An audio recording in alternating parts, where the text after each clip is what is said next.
Good morning, dear students. Today we are going to revise Chapter 4 from the Diary of Anne Frank. This chapter has been taken from the personal diary of a 13-year-old Jewish girl who witnessed the horrors of the Nazi rule at the time of World War II. This extract is not a traditionally recorded diary, but is an insight into the thoughts of a young girl and her ability to write creatively. Now, let's discuss some important questions of this chapter. Look at the first question. When and why did Anne start writing her diary? Anne Frank ने अपनी diary को कब और क्यों लिखना शुरू किया? Look at the answer. Anne Frank started writing her diary in June 1942.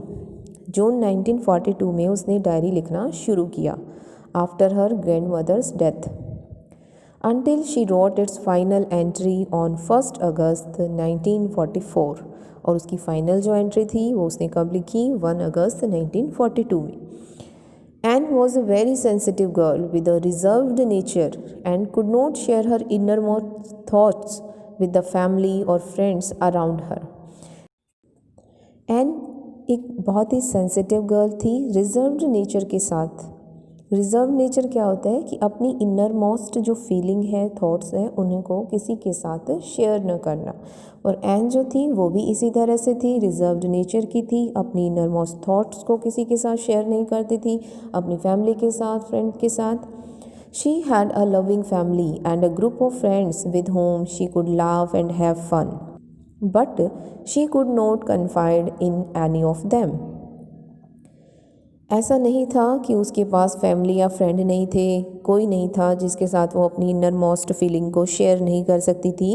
She had a loving family, उसके पास अच्छी फैमिली थी, ग्रुप्स ऑफ फ्रेंड थे, लेकिन उनके साथ वो हंसती थी, फ़न करती थी, लेकिन अपनी किसी भी तरह की पर्सनल इन्फॉर्मेशन या सीक्रेट इन्फॉर्मेशन जो है अपनी उसको शेयर नहीं कर पाती थी. मतलब इनर मोस्ट फीलिंग को शेयर नहीं कर पाती थी. Confined means secret private information.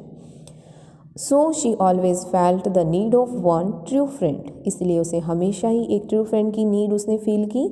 Who had the patience to listen to all her musings. Musings होते हैं थॉट्स, व्यूज़, कि जिसके जो उसकी व्यूज़ को, उसकी थॉट्स को सुन सके पेशेंट के साथ. Her diary was given to her as a gift on her 13th birthday. Diary उसे 13th बर्थडे पर गिफ्ट की गई थी. She believed that paper has more patience than people. कि जो पेपर है उसमें पीपल से ज़्यादा क्या है, पेशेंस है. So she consider her diary to be her true friend whom she had been seeking for so long. इसीलिए वो अपनी डायरी को अपना ट्रू फ्रेंड समझती है जिसकी वो बहुत लंबे समय से सीकिंग करना मतलब चाहना, उसे चाहती थी, मतलब लंबे समय से चाहती थी अपना उसका कोई ट्रू फ्रेंड हो और वो ट्रू फ्रेंड उसे डायरी के रूप में मिल गया. She gave it a name kitty, और फिर उसने उसे एक नाम भी दे दिया kitty. Started recording her feelings and observations on a variety of subjects unlike the traditional manner of diary writing.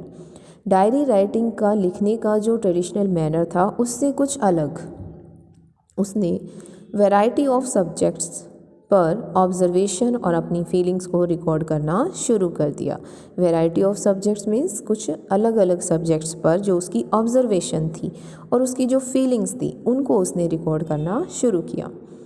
Therefore she found a true friend in the diary who listen to her patiently and kept all her secrets to itself.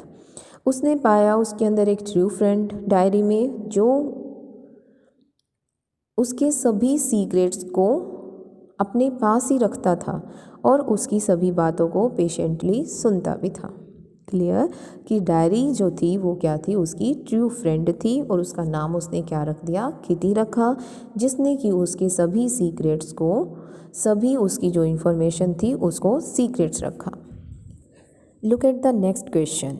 Who was mister Keesing? How and why did he punish Anne how did Anne respond to these punishments, कि किस तरह से N ने उन punishment का response दिया।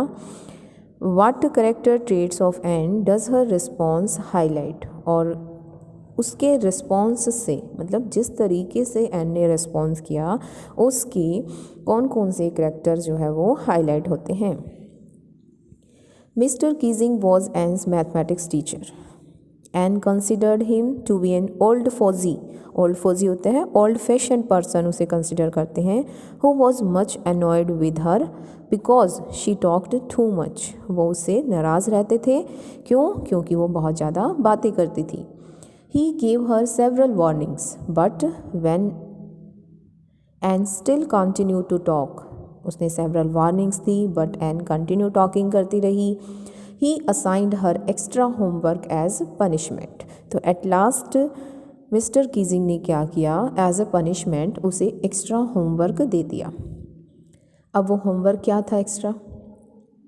He told her to write an essay on the topic a chatterbox, उसने उसे एक ऐसे पर लिखने के लिए कहा और टॉपिक क्या था?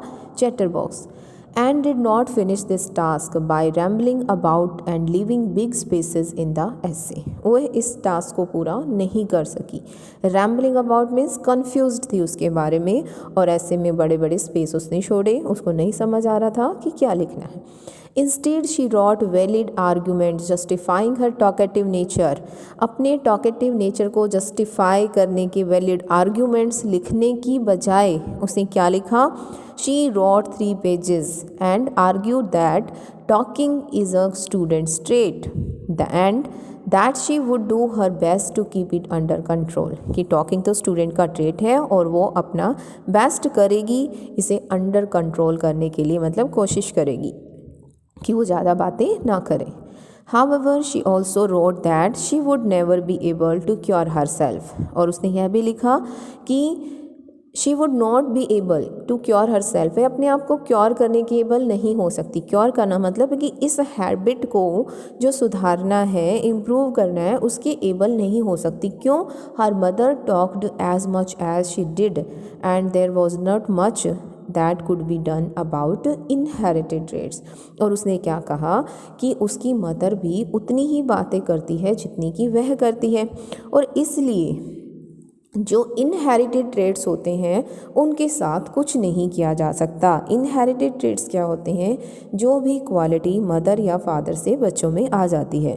तो यहाँ पर वो ये कहना चाहती है कि उसकी मदर भी बहुत बातें करती थी, तो ये तो उसको ट्रेट कैसे मिला है? इनहेरिटेड है, उसकी मदर से उसमें आ गया है, और वो भी बहुत ज़्यादा बातें करती है। तो इनहेरिटेड ट्रेट्स जो है उसको दूर करना, उसमें क्योर करना, इम्प्रूवमेंट करना थोड़ा मुश्किल है। Mister Keesing had a good laugh at Annie's arguments, but when she proceeded to talk her way through the next lesson, he assigned her a second essay. जब उसने देखा कि वो दोबारा बातें कर रही है तो उसने उसको दूसरा essay लिखने के लिए दे दिया। अब उसका टॉपिक क्या था? This time it was on the topic an incorrigible chatterbox. Anne dutifully handed in the assignment on time. Anne ने टाइम पर अपना असाइनमेंट सबमिट कराया। All went well for 2 whole lessons, कि 2 लेसन्स में सब कुछ ठीक रहा, 2 पीरियड निकल गए।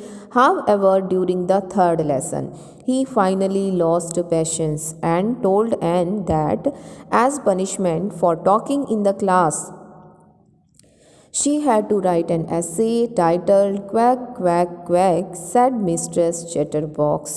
अब उसने देखा कि 3rd लेसन में वो अपना पेशेंस खो देते हैं और उसके बाद एन को एज अ पनिशमेंट क्लास में टॉकिंग करने के लिए 3rd ऐसे लिखने को देते हैं जिसका टॉपिक था Quack Quack Quack said Mistress Chatterbox। In response, Anne took help from her friend Sani, who was good at poetry and wrote the entire essay in verse। Response में एन ने अब अपनी फ्रेंड की help ली, सैनी की, जो poetry लिखने में बहुत अच्छी थी, और उसने सारे ऐसे को वर्स में लिख दिया। It means in the form of poetry. The 3 assignments submitted by Anne highlight that she was a very lively and cheerful girl. ठीक है, अब ये उसके करेक्टर ट्रेस हैं जो क्या शो कर रहे हैं कि 3 असाइनमेंट जो उसने सबमिट कराए एन ने, वो ये हाईलाइट करते हैं कि वो लाइवली है, चेयरफुल गर्ल है, she never took any task lightly and gave a serious thought to the topics every time. She was very creative and intelligent girl and made extra efforts to complete her tasks. Is it clear to everyone? Thank you.